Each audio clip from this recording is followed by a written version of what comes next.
Baik, selamat siang para mahasiswa sekalian. Kita kembali lagi di kuliah logika. Kita lompat dulu ya di bab 6. Di bab 6 kita akan membahas pembagian atau penggolongan dan definisi. Jadi ada dua bagian besar. Jadi video ini saya split, saya pisah. Bagian pertama adalah kita akan bicara mengenai pembagian. Berikutnya nanti kita akan juga bicara mengenai definisi. Oke. Jadi kita mulai bagian pertama. Saya akan buka buku Anda. Bagian mengenai pembagian atau penggolongan. Begini, apakah itu pembagian? Apakah itu penggolongan? Jadi pembagian adalah suatu kegiatan dari manusia, terutama akal budinya, untuk menguraikan atau juga menyusun pengertian-pengertian dan barang-barang tertentu menurut kesamaan dan menurut perbedaannya. Saya ulang sekali lagi, membagi atau menggolongkan adalah kegiatan budi manusia untuk menguraikan dan menyusun sesuatu apapun itu berdasarkan kesamaan dan perbedaannya. Saudara sekalian, kemampuan untuk menggolongkan ini penting untuk Anda pelajari dalam kuliah logika. Kenapa? Dengan membagi secara lurus, tentu pemikiran Anda juga menjadi lurus. Saya beri contoh, misalnya kelas Anda, kelas logika, saya bagi. Bagi apa, Pak? Tentu tadi berdasarkan kesamaan dan perbedaannya. Paling gampang bagaimana? Ya sudah, kelas Anda saya bagi berdasarkan kesamaan atau perbedaan jenis kelamin. Jelas? Jadi akan langsung ada dua kelompok, yaitu kelompok pria dan wanita. Kenapa? Ya karena saya bagi menurut perbedaan atau persamaan jenis kelamin. Oke, ketika Anda membagi semacam ini, tentu Anda akan mudah berpikir lurus, karena perbedaannya jelas, tegas. Ini laki-laki, ini perempuan. Gitu ya. Jadi kira-kira ketika Anda membuat skripsi atau meneliti mengenai kelasmu, misalnya Anda meneliti mengenai taraf kegilaan. Contoh, taraf kegilaan kelas Anda. Misalnya Anda hanya teliti para pria saja. Ya sudah, yang Anda teliti pria. Gitu loh. Jadi Anda sudah membagi tegas, ini pria, ini wanita. Jadi ketika yang Anda teliti pria, berarti ya sudah, wanita jangan Anda teliti. Gitu kira-kira ya. Jadi keterampilan membagi ini penting supaya Anda dengan lurus mengerti ini bedanya apa, mana masuk kelompok mana, gitu kira-kira. Oke, berikutnya, dalam membagi dan menggolongkan itu mempunyai aturan. Jadi orang tidak bisa semena-mena atau ngawur dalam membagi. Aturannya apa? Ada 4. 1. Pembagian itu harus lengkap. 2. Pembagian itu harus sungguh-sungguh memisahkan, harus split betul. Yang ketiga, pembagian itu harus menggunakan prinsip dasar yang sama. Oke. Yang keempat, pembagian itu harus sesuai dengan tujuanmu apa dalam membagi itu. Jadi ada 4. Ada di bukumu ya. Baik, saya akan menguraikan satu persatu aturan dalam membagi itu. 1. Penggolongan harus lengkap. Lengkap maksudnya adalah ketika Anda membagi suatu hal, maka bagian yang Anda bagi tadi harus kemudian mencakup semuanya. Tadi contoh, kelasmu Anda membagi 2 berdasarkan jenis kelamin. Ada laki-laki dan perempuan. Artinya semuanya harus kena pembagian itu. Oke. Jadi ketika ada yang kemudian tidak masuk pembagian itu, kelas Anda ada 1 orang kemudian tidak masuk golongan itu, lah kita bertanya, ini masuk mana, laki-laki atau perempuan? Gitu. Jadi harus lengkap, semuanya masuk di situ. Tidak ada yang dikecualikan. Oke. Yang kedua, pembagian itu harus sungguh-sungguh memisahkan. Sungguh-sungguh memisahkan, tegas. Tadi lagi saya kembali ke contoh tadi, laki-laki mana, perempuan mana, harus sungguh-sungguh memisahkan. Tidak ada keraguan mengenai ini masuk golongan mana. Tadi misalnya, Anda membagi kelasmu berdasarkan jenis kelamin. Ya sudah. Kalau itu yang dipakai harus memisahkan ini laki-laki dan perempuan, suku-suku memisahkan. Oke, jadi kalau Anda bingung, Pak, itu Pak ada kelas saya itu katanya cewek. Kenapa? Karena KTP-nya perempuan. Tapi kok penampilan seperti laki-laki, Pak? Lah itu kembali ke tadi yang Anda mau bagi berdasarkan apa? Jenis kelamin. Ya sudah. Mohon maaf ya. Ya sudah, lihat jenis kelaminnya. Buka saja. Kalau itu wah sudah perempuan, ya sudah masuk ke perempuan meskipun rambutnya cepak mirip laki-laki. Meskipun kelakuannya petakilan mirip laki-laki, tapi karena jenis kelaminnya perempuan, ya sudah masuk ke perempuan. Jadi masuk golongan sana. Anda bukan laki-laki. Gitu kira-kira ya. Jadi memisahkan tegas mengenai pembagian tadi. Oke, yang ketiga. Pembagian tadi harus menggunakan prinsip yang sama. Maksudnya apa? Prinsip yang sama. Jangan kemudian yang Anda pakai prinsipnya berganti-ganti. Kalau prinsipnya berganti-ganti, Anda akan bingung sendiri. Tadi misalnya pembagian kelas berdasarkan jenis kelamin. Ya sudah, prinsip itu yang dipakai, perbedaan jenis kelamin. Jangan nambah kategori, nambah prinsip. Anda akan bingung. Misalnya tadi, potongan rambut misalnya ya. Kalau berdasarkan jenis kelamin jelas ini laki-laki ini perempuan, tapi Pak itu perempuan tapi rambutnya cepak. Anda kan bingung kalau pakai rambut, karena juga ada kelas yang laki-laki, Pak ini laki-laki rambutnya gondrong, itu kira-kira. Masuk mana ini? Anda akan bingung sendiri, karena Anda menambah prinsip yang sebenarnya tidak diperlukan. Oke. Lagi, misalnya besok Anda meneliti di satu SMA, besok skripsi meneliti di SMA tertentu, SMA A, nah, ya, meneliti di SMA A. Misalnya Anda sudah menggunakan prinsip yang sama, misalnya Pak, saya meneliti anak-anak pandai. Ya sudah, apa itu pandai prinsipnya? Sudah, berarti nilai. Berarti Anda punya standar nilai pembagian dari nilai itu. Yang Anda teliti berarti bagaimana?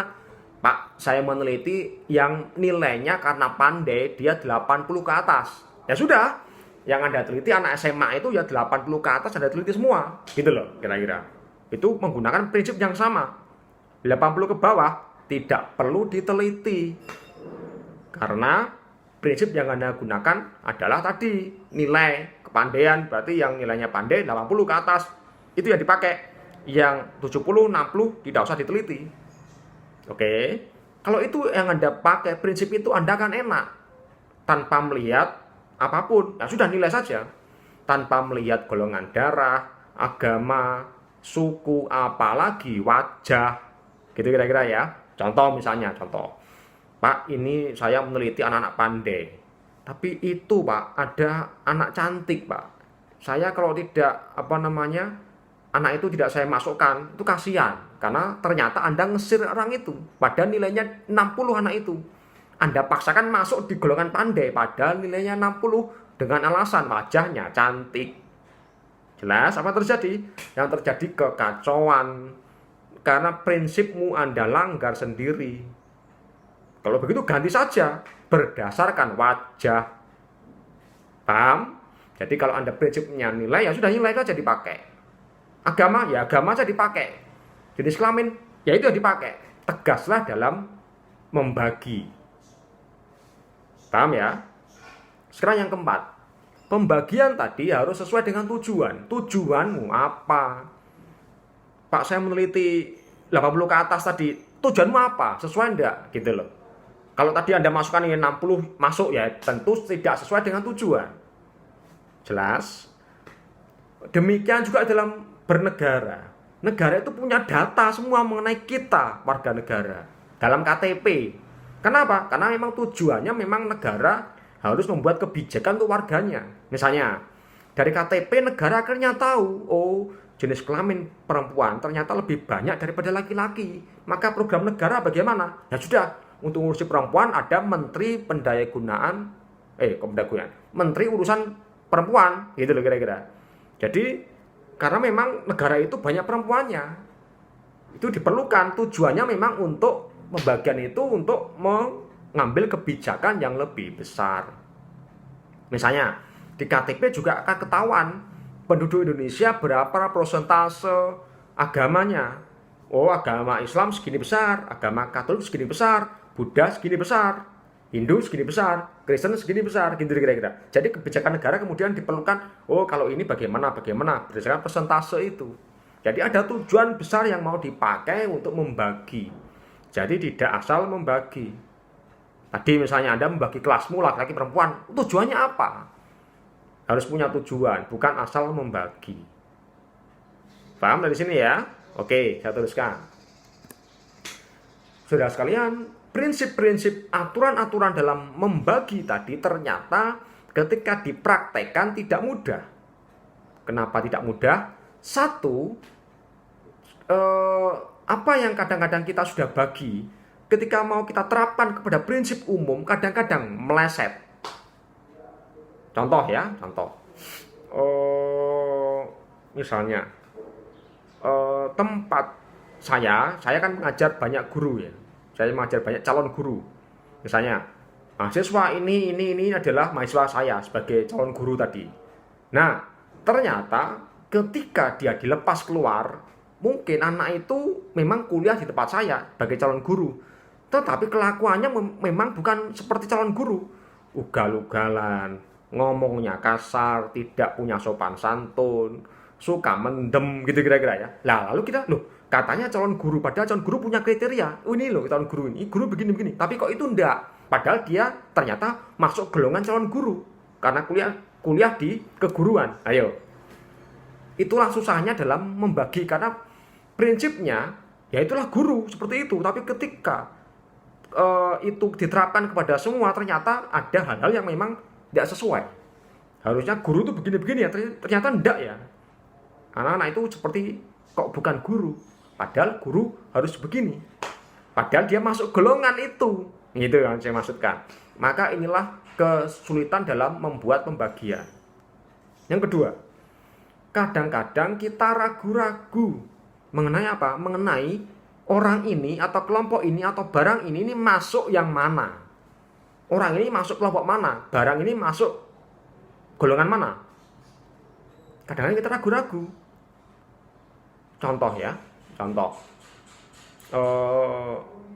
Mohon maaf. Terhadap ini nih, tomat. Coba Anda perdebatkan. Tomat itu masuk golongan buah atau golongan sayur? Ayo, bingung toh kamu? Tomat itu masuk mana ya? Buah atau sayur? Seperti wortel. Wortel itu buah atau sayur? Ya toh, ragu-ragu toh kita. Masuk mana? Kalau mau sayur itu tomat itu buah, tapi kok juga jadi sayur, gitu ya. Bingung ya kita. Itulah namanya kesulitan dalam membuat penggolongan. Karena kita ragu-ragu ini masuk mana ya? Karena memang tidak jelas. Oke. Bentor. Anda tahu bentor ya? Becak motor. Itu masuk becak atau masuk motor?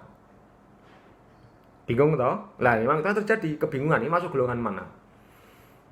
Berikut, yang ketiga, kesulitannya adalah kadang-kadang kita hanya membagi orang berdasarkan hitam dan putih. Hitam sini, putih sini. Kan begitu. Tapi realitas mengatakan itu susah tercapai. Kenapa? Karena selain hitam dan putih ada bentuk antara. Apa itu? Abu-abu. Nah, kelompok ini masuk mana ini? Masuk mana? Abu-abu. Hitam tidak, putih tidak. Masuk mana? Seperti kita inilah, kita semua, Anda semua. Misalnya Anda memisahkan kelasmu, kita semua ini, antara bejat dan suci, gitu ya. Mana yang bejat, mana yang suci? Kalau Anda semua saya katakan bejat, ya tidaklah. Anda tidak pernah membunuh kan, tidak pernah korupsi, tidak pernah memperkosa orang, berarti kan tidak bejat. Tapi suci juga belum. Wong kadang-kadang poso juga bolong-bolong kan gitu. kadang-kadang juga membandel, kadang-kadang juga ngentit uangnya orang tua, lah gitu kan. Jadi suci juga tidak, dosa banget juga tidak. Jadi ada tengah-tengahnya loh ya, masuk mana ya? Masuk mana. Itulah kira-kira kesulitan dalam membuat penggolongan. Silakan berlatih ya, latihan membuat penggolongan supaya Anda makin mahir. Oke, saya cukupkan dulu. Berikut akan saya teruskan dengan definisi. Sampai di sini dulu. Terima kasih. Selamat siang.